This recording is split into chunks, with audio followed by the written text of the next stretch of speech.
నమస్తే ఫ్రెండ్స్. ఈ ఏనుగులు ఎక్కడ అనుకుంటున్నారా? తిరుమలనండి.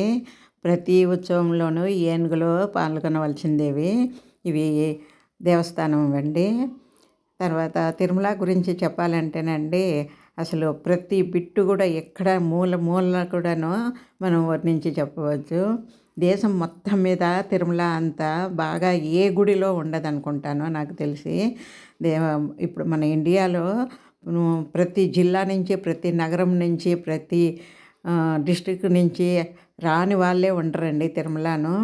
ప్రతి జిల్లా నుంచి కూడా వస్తూ ఉంటారు. ప్రతి స్టేట్ నుంచి కూడా వస్తూ ఉంటారు. ఎందుకంటే సదుపాయాలు అలాగే ఉంటాయి. తర్వాత వెంకటేశ్వర స్వామి మహిమ కూడా అలాగే ఉంటుంది. ఒక్కసారి వచ్చారంటే వాళ్ళకు మళ్ళీ మళ్ళీ రావాలనిపిస్తుంటుంది. అంత ఆకర్షణ శక్తి ఉంటుందన్నమాట స్వామికి. ఈ శ్రీవారి మెట్లు, తర్వాత అలిపిరి మెట్లు ఎక్కి చాలామంది మొక్కులు తీర్చుకుంటూ ఉంటారు. అలిపిరి ద్వారా వస్తూ ఉంటారు. శ్రీవారి మెట్లు 2 రకాలుగా ఉన్నాయి కదా, ఎవరికి ఇష్టం వచ్చినట్లు వాళ్ళు వస్తూ ఉంటారు. మీకు మెట్లు ఎక్కే చోట కానీ, తర్వాత బస్సుల్లో కానీ ఎక్కడ ఎలాంటి ఆటంకాలు ఉండవండి. అంత జాగ్రత్తగా అంత బాగా చూస్తారనమాట. తర్వాత లగేజ్ ఉన్న వాళ్ళకు కూడా లగేజ్తో మెట్లు ఎక్కలేరనేసి కిందే లగేజ్ తీసుకుంటారనమాట. అవి పైకి మనము మెట్లెక్కి పైకి వెళ్ళేసరికి ఆ లగేజ్ కూడా వచ్చేసి ఉంటుంది. మళ్ళీ అక్కడ టోకెన్ చూపించేసి లగేజ్ తీసుకోవచ్చు అనమాట. అలాగే స్వామివారి దర్శనానికి చూడండి, ఇప్పుడు ఏర్పాట్లు ఎలా చేశారంటే నిజంగా నా భూతో నా భవిష్యత్ అన్నట్లుగా చేస్తున్నారండి. చాలా బాగా ఏర్పాట్లు చేస్తున్నారండి. అక్కడికి వెళ్ళిన తర్వాత మనకు నీటికి కానీ, తిండికి కానీ, పడుకోవడానికి కానీ దేనికి కూడాను లోటు ఉండదు. అసలు తమిళనాడు నుంచి వాళ్ళైతేనండి ప్రతి పండగకును అసలు నడిచి వస్తారండి తిరుమలకు. తిరుమల చెన్నై నుంచి నడిచి రావడం అంటే చాలా ఇది కదా, అలాగే నడిచి వస్తారు. తర్వాత దసరా బ్రహ్మోత్సవాలు టైంలోనూ వచ్చి అక్కడే ఉంటారండి వాళ్ళు. కొండ మీదే ఉంటారనమాట. రూముల్లో కూడా కాదు, మాడవీధుల్లోనే ఉంటారనమాట.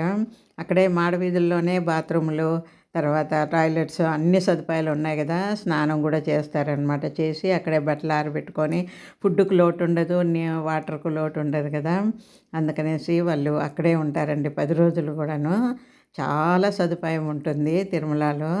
కింద తిరుపతి అండి, పైన తిరుమల, కొండ మీదకి అంటుంటారు కదా చాలామంది. ఇంకా వెంగమాంబ అన్నసత్రం అయితేనో ఇంకా మరి చెప్పనక్కర్లేదండి. ఎంతమంది వస్తారండి అసలు.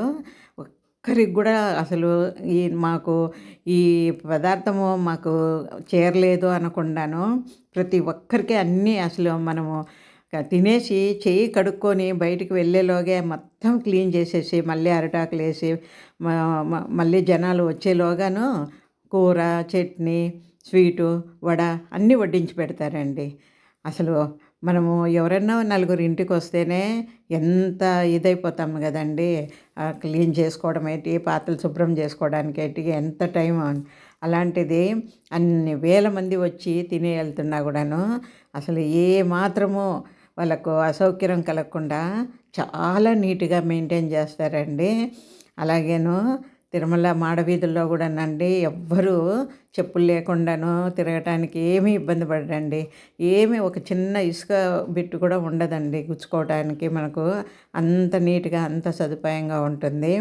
అందుకనే తిరుమల గురించి ఎంతమంది ఎన్ని వీడియోలు తీసినా కూడాను ఎక్కడా చూడండి అందరూ తిరుమలను పొగుడుతూనే ఉంటారు. ఒక్కరు కూడాను కామెంట్ చేయరనమాట వేరే విధంగా. అంత సదుపాయంగా ఉంటుందండి.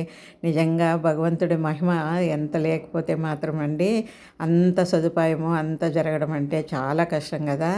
రోజుకి స్వామివారికి కోట్లల్లో వస్తుంటుందండి హుండీలో డబ్బులు కూడాను.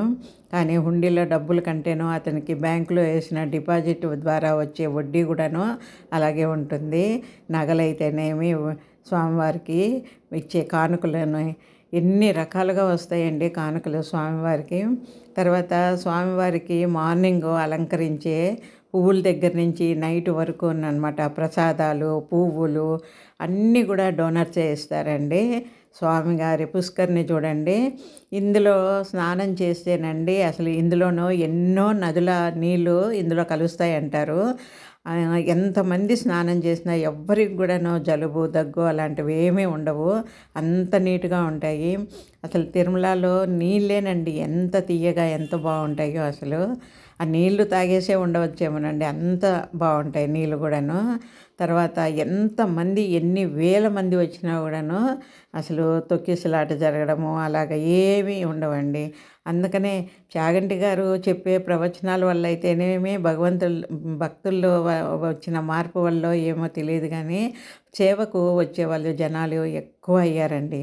ప్రతి ఒక్కరూ స్వామికి సేవ చేయాలి, ఏదో ఒక రూపంగా సేవ చేయాలి అనేసి చాలామంది చాలా ఊర్ల నుంచి ప్రతిరోజు వస్తూనే ఉంటారు సేవ చేయటానికి.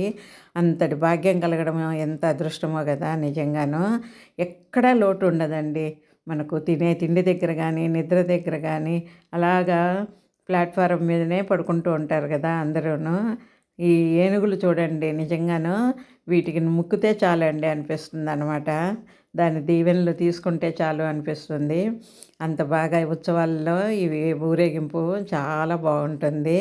ఏనుగులు ప్రతి పౌర్ణమికి గరుడ సేవ ఉంటుందండి. అప్పుడు ఇలాగా ఏనుగులను ఉత్సవాల్లో వాడినట్లుగానే గరుడ సేవలో వాడుతారనమాట. అవి అందరినీ ఆశీర్వదిస్తూ ఉంటాయి.